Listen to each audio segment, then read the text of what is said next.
پورے یقین سے کہہ رہا ہوں کہ نظام عالم بدلنے والا ہے امام مہدی کے ساتھ صرف 12,000 مسلمانوں. سن رہے ہیں آپ؟ بہت ہو گیا مسخرہ پن. RSS کا اور صہیونیت کے تمام چیلنجز کا جواب قرآن میں ہے. مجھے واللہ سمجھ میں نہیں آتا. میں اللہ کو گواہ بناتا ہوں کہ اس میں کوئی مبالغہ نہیں کر رہا ہوں. جو لوگ قرآن مجید کو نہیں سمجھے ہوئے ہیں وہ زندہ کیسے ہیں؟ میرے غموں کی سارا مداوع قرآن میں ہے. روزانہ نئے پیش آنے والے چیلنجز کا حل قرآن میں ہے. RSS کا اور صہیونیت کے تمام چیلنجز کا جواب قرآن میں ہے. ان ھذا القرآن یہدی للتی ہی اقوم ونزلنا علیک الکتاب تبیانا لکل شیء وہدی ورحمۃ وبشری للمسلمین. عام طور پر ہمارے نہ کوئی مرد قرآن سمجھتا ہے نہ عورت قرآن سمجھتا. اور بیٹے اور بیٹیاں تو اللہ کی پناہ. کہاں بھیج دیا آپ نے؟ کیا خوب کہا تھا اکبر الہ آبادی نے، یوں قتل سے بچوں کے وہ بدنام نہ ہوتا، افسوس کہ فرعون کو کالج کی نہ سوچی. یہ کالج موجودہ تعلیمی نظام ہمارے نوجوانوں کی قتل گاہیں ہیں. یہ ایجوکیشنل سسٹم اس نے مسلمانوں کو نامرد بنا دیا. اسلام سے رشتہ ٹوٹ گیا. زیادہ زیادہ جمعے کی نماز پڑھ لی اور بہت کٹر قسم کے ماں باپ کی اولاد ہے. بدقسمتی سے وہ آنکھیں ملتے ہوئے فجر پڑھ لیتا ہے جس وقت وہ السلام علیکم کہہ رہا ہوتا ہے، سورج ادھر سے کہہ رہا ہوتا ہے وعلیکم السلام ورحمۃ اللہ. خدا کا شکر ہے کہ ہم اور آپ فلسطین میں نہیں ہیں. اگر ہم اور آپ فلسطین میں ہوتے تو مسجد اقصیٰ کو سونے کی پلیٹ میں رکھ کر یہودیوں کو پیش کر چکے ہوتے. ہم ضمیر فروش ہیں. ہم صرف انفرادی کیریئر کے کتے اور غلام ہیں. ہم نے اپنا اجتماعی اور قومی مقصد بالکل عرصے سے بنا رکھا ہے. آخری بات کہتا ہوں، اگر اس کے بعد آپ کی آج کی رات کی نیند حرام نہ ہو تو مجھے نہیں معلوم آپ کے اندر ایمان کا ذرہ باقی ہے کہ نہیں. صحیح حدیثوں سے معلوم ہوتا ہے کہ آخری زمانے میں پھر انصاف قائم ہوگا. میں اس لیے کہہ رہا ہوں کہ پورے یقین سے کہہ رہا ہوں کہ نظام عالم بدلنے والا ہے. نظم عالم بدلے گا، نیا ورلڈ آرڈر آئے گا، ظلم کا دور ختم ہو کر رہے گا، انصاف کا دور قائم ہو کر رہے گا. مگر یہ سن کر آپ سوچیں گے واہ واہ واہ واہ واہ واہ واہ، یہ آخری بات تو حضرت نے کہی، بس یہ یاد رکھنے کی ہے، باقی تو اور لوگ یاد رکھیں گے. جب انصاف کا نظام قائم ہوگا تو ہمیں کیا فکر کرنے کی ضرورت ہے. اب سنیے آگے. امام مہدی کے جس جماعت کے ذریعے سے دنیا بھر میں ایک نیا ورلڈ آرڈر آئے گا، امام مہدی کے ساتھ صرف 12,000 مسلمانوں. سن رہے ہیں آپ؟ 1 ارب مسلمانوں میں سے 12,000 اللہ تعالیٰ چھانٹے گا. اس کا مطلب یہ ہوا کہ 12,000 کو مائنس کر دیجئے، باقی لوگ اللہ کے نزدیک مسلمان ہی نہیں. یہ ہے کیفیت. ہوش میں آؤ لوگوں، بے ہوشی سے نکلو. اپنی بیویوں کو سمجھاؤ کہ بہت ہو گیا میک اپ، بہت ہو گیا مسخرہ پن. کچھ لمحے کے لیے سیریس گفتگو بھی کرو اپنی فیملی سے. ہاں، گھروں میں خوشیوں کا ماحول ہونا چاہیے. اور عورتیں تو ہیں ہی اس دنیا کی بہار. اگر عورت نہ ہوتی تو اس دنیا میں کوئی مرد جی نہیں سکتا تھا. سچ کہا علامہ اقبال نے، وجود زن سے ہے تصویر کائنات میں رنگ. کیا خوب کہا ہے کہ اس کائنات کی تصویر میں جو حسن ہے، جو رنگ ہے، وہ تو وجود عورت سے، وجود زن سے ہے. لیکن یہی عورت عائشہ بھی ہے، عورت خدیجہ بھی ہے، یہ عورت ام عمارہ بھی ہے، یہی عورت خنسا بھی ہے، یہی عورت خولہ بھی ہے. ایک اکیلی خولہ نے پوری جنگ کا پانسا پلٹا تھا. مگر آپ کو پڑھنے کی کہاں فرصت ہے؟ نہ مرد مردوں کی تاریخ پڑھتے ہیں، نہ مرد عورتوں کی تاریخ پڑھتے ہیں. جب مرد نہیں پڑھتے تو عورتیں تو بیچاری کیا جانیں. پورے جاہلیت کے لشکر کو ایک عورت نے پلٹا ہے. اسلامی تاریخ یہ بتاتی. یہ دبی تمنا، یہ تھکے ارادے، کہہ دو میر کارواں سے خودی کی لے بڑھا دے. اپنے عزائم، اپنے حوصلے، اپنی ہمتیں بڑھائیے. مستقبل اسلام کا ہے. میں قسم کھا کے کہہ رہا ہوں، مستقبل یہودیت کا نہیں ہے، مستقبل صہیونیت کا نہیں ہے، مستقبل برہمنیت کا نہیں ہے، مستقبل اسلام کا ہے. لیکن میں مستقبل مسلمانوں کا ہے یہ نہیں کہہ رہا ہوں. بہت فرق ہے دونوں باتوں میں. مسلمانوں کا مستقبل اور اسلام کا مستقبل. بالکل ممکن ہے اور تاریخ میں پہلے ہو چکا ہے کہ اللہ ہم پرانے نسلی مسلمانوں کو ریجیکٹ کر کے نئی قوموں کو اسلام دے دے اور ان کے ذریعے سے اسلام کو غلبہ حاصل ہو جائے. نسلی مسلمان ناکارہ ہو گئے. اللہ نے قرآن میں صاف کہا ہے وَإِن تَتَوَلَّوْا يَسْتَبْدِلْ قَوْمًا غَيْرَكُمْ ثُمَّ لَا يَكُونُوا أَمْثَالَكُمْ. اگر تم ناقدری کرو گے اسلام کی تو اللہ تمہیں بدل دے گا، تمہیں ریجیکٹ کر دے گا اور ایک نئی قوم لے آئے گا اور وہ تمہاری طرح نکمی نہیں ہوگی. اور ہم دیکھ رہے ہیں ایک طرف مسلمانوں کے مرتد ہونے کا سلسلہ چل رہا ہے آپ کی لڑکیاں مرتد ہو رہی ہیں.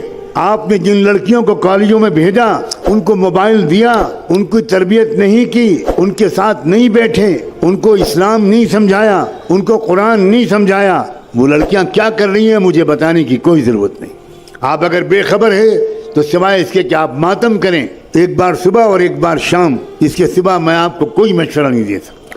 اور ایک طرف کیا ہو رہا ہے, روزانہ کم سے کم 50 یا 100 غیر مسلم اسلام قبول کر رہے ہیں. مسلمان ریجیکٹ کیے گئے ہیں اللہ تعالیٰ. جاؤ تم, جاؤ مندروں میں گھنٹہ بجاؤ اور آؤ تم آؤ. اس غزہ کے واقعے نے ایک عجیب طرح کی فتح دی ہے. وہاں تو جنگی فتح تو ہو ہی رہی ہے, وہ قوم پوری کے پوری شہید ہونے کے لیے تیار ہیں.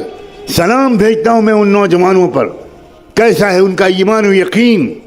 اللہ کے رسول نے فرمایا تھا الایمان حین تقع الفتن بالشام. یاد رکھنا ایک زمانہ ایسا آئے گا کہ ساری دنیا کے اندر مسلمان بے راہ ہو جائیں گے, صرف فلسطین کے علاقے میں ایمان باقی رہے گا. یہ حضور کی صحیح حدیث ہے, آج ہم اپنی آنکھوں سے دیکھ رہے ہیں کیا ایمان ہے وہاں. دنیا میں لوگ روزانہ بڑے بڑے فاضل امریکن یورپین لوگ, سائنسداں, فلمی اداکار, میوزیشنز, اسپورٹس مین, لڑکیاں اور عورتیں, وہ صرف اس لیے اسلام لا رہی ہیں. وہ کہہ رہے ہیں کہ یا اللہ, oh my God, what stuff these people have been made of. کس چیز سے یہ لوگ بنائے گئے ہیں. 25 جنازے اور 24 جنازے کے سامنے بیٹھا ہوا بچا ہوا مرد ایک اکیلا بچا ہوا ہے, اور 24 جنازے اس کی فیملی کے لوگوں کے سامنے رکھے ہوئے ہیں, اور وہ کہہ رہا ہے الحمدللہ یا رب, الحمدللہ رب العالمین. کیا آپ سوشل میڈیا کو ان مقاصد کے لیے استعمال نہیں کرتے؟ آپ نے اپنی آنکھوں پر پٹی باندھ لی ہے. ہر 24 گھنٹے میں نئے 15, 20, 25 امریکن اور یورپین لوگوں کے پیغامات آ رہے ہیں. لڑکیاں اسلام لا رہی ہیں کہ بھئی یہ کیا ایمان ہے. ہم نے صحابہ کے بارے میں سنا تھا کہ تیر یہاں سے لگا اور یہاں سے نکلا, اور ان کی زبان سے نکلا کہ فزت ورب الکعبہ, میں کامیاب ہو گیا اللہ کی رب کی قسم.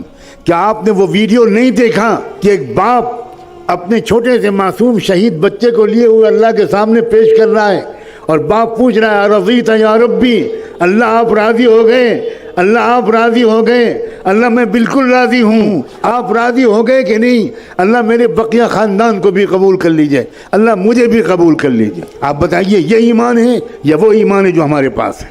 وہ بچیاں جو بعض وقت بے برقع ہیں, جو دیکھنے میں ظاہری اعتبار سے وہ دیندار بھی نہیں لگتی, لیکن ایک قومی مشن اب ان کی سمجھ میں آ گیا, اور دیر سویر ان کی کمی بھی یقیناً پوری ہو جائے گی. کیا آپ نے اس بیوی کے جنازے کے سامنے شوہر کو یہ کہتا ہوا نہیں سنا کہ تم بازی لے گئی؟ میں تو بار بار یہ کہتا تھا کہ میں پہلے شہید ہوں گا, مگر تم ہر نیک کام میں مجھ سے بازی لے جاتی رہی پوری زندگی میں, اور اب شہادت میں بھی تم بازی لے گئی. میں تم کو یقین دلاتا ہوں کہ بہت جلدی میں آ کر تم سے جنت میں ملوں گا, رسول اللہ کو میرا سلام کہہ دینا. یہ ہے قومی مشن, یہ ہے اجتماعی مقصد, یہ ہے قومی نصب العین کو سمجھنے والی قوم کے احوال. میں پچھلے زمانے کے لوگوں کی تاریخ نہیں بیان کر رہا ہوں, اب بھی آنکھیں نہیں کھل رہی. 1000 مقرروں کی تقریر ایک طرف, 1000 داعیوں کی دعوت ایک طرف, اور ایک فلسطینی نوجوان کا شوق شہادت ایک طرف, ان کی وفاداری ایک طرف. ایک ننھا بچہ اپنے کھنڈر جیسے مکان کے ملبے پر بیٹھ کر آیتیں پڑھ رہا ہے. یہ دیکھا ہے ویڈیو کہ نہیں؟ وَلَنَبْلُوَنَّكُمْ بِشَيْءٍ مِّنَ الْخَوْفِ وَالْجُوعِ وَنَقْصٍ مِّنَ الْأَمْوَالِ وَالْأَنفُسِ وَالثَّمَرَاتِ. وہ بچہ مدرسے کا پڑھا ہوا نہیں ہے, وہ شہید ماں باپ کا بچہ ہے. سب خاندان کے لوگ شہید ہو گئے, اکیلا بچہ بچا ہے. ایک لڑکا اسرائیل کی جیل سے نکل کر آ رہا ہے, اس کے ہاتھ ٹوٹا ہوا ہے, اسرائیل والوں نے مارا ہے, مارتے مارتے ہاتھ توڑ دیا. ویڈیو آیا ہے جس میں ایک شخص بتا رہا ہے کہ ہم کو جیل سے معاہدے کے مطابق رہا کرتے وقت ہمارے اوپر شکاری کتے چھوڑ دیے گئے, کتوں نے ہمیں کاٹ ڈالا, ہمارے ہاتھ توڑ ڈالے گئے ڈنڈے مار مار کے, دونوں ہاتھوں پہ پٹی بندھی ہوئی ہے, اور وہ پٹی بندھی ہوئی ہاتھوں کو اتار کر کہہ رہا ہے اللہ آپ کو گواہ بنا کر کہتا ہوں ہم مسجد اقصیٰ کو ان کے حوالے نہیں کریں گے. کہاں ہیں ہم لوگ بھائی؟ آج ہم کو آپ کو سمجھانا پڑ رہا ہے کہ لڑکیوں کو مت دیکھو, بد نظری مت کرو, بدکاریاں مت کرو. لا حول ولا قوت الا باللہ. کسی شہر میں جانا ہوتا ہے تو لوگ بڑے اخلاص سے کہیں حضرت یہاں آپس کا اختلاف بہت ہے, یہاں یہ لڑائی ہے, یہاں وہ لڑائی ہے, یہاں علماء میں آپس میں اختلاف ہے, یہاں وہ ہے. میں ان کا چہرہ دیکھتا ہوں کہ یہ کہاں پھنسے ہوئے ہیں، یہ لوگ یہ کن مسائل میں پھنسے ہوئے ہیں، انہیں پتہ ہی نہیں ہے کہ ان کی ٹانگیں کاٹی جانے والی ہیں. نہیں جاگیں گے آپ. آپ سے گزارش ہے کہ آپ چینل کو سبسکرائب کریں تاکہ اس سیریز کے آگے کی ویڈیو آپ مس نہ کریں. اس ویڈیو کو لائک کریں اور شیئر کرنا نہ بھولیں. السلام علیکم ورحمۃ اللہ وبرکاتہ.